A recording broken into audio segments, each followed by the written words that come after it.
Bonjour, je m'appelle Jacques Blacher, je suis cardiologue, je travaille à l'Hôtel-Dieu à Paris et dans le cadre de ces journées de l'hypertension artérielle en décembre 2024, j'aimerais aborder avec vous quelques points concernant l'hypertension artérielle de la grossesse. Alors, premièrement, il y a peu de femmes jeunes qui sont hypertendues, mais il y a quand même, sur toutes les grossesses, 1,7% des femmes qui débutent une grossesse avec une hypertension artérielle chronique.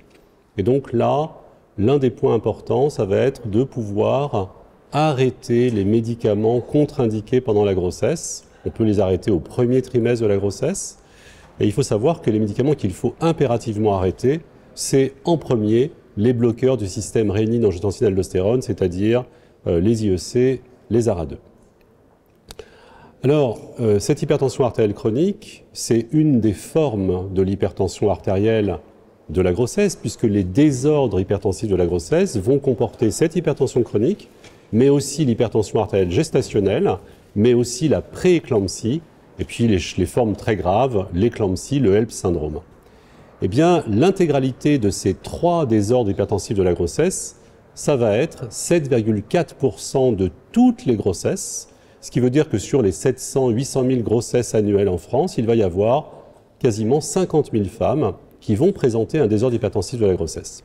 Alors, les messages, en dehors du fait d'arrêter chez ces femmes les médicaments incompatibles avec la grossesse, eh bien, ça va être de traiter toutes ces femmes, quel que soit le mode de désordre, à partir de 140-90. On a maintenant un niveau de preuve très élevé.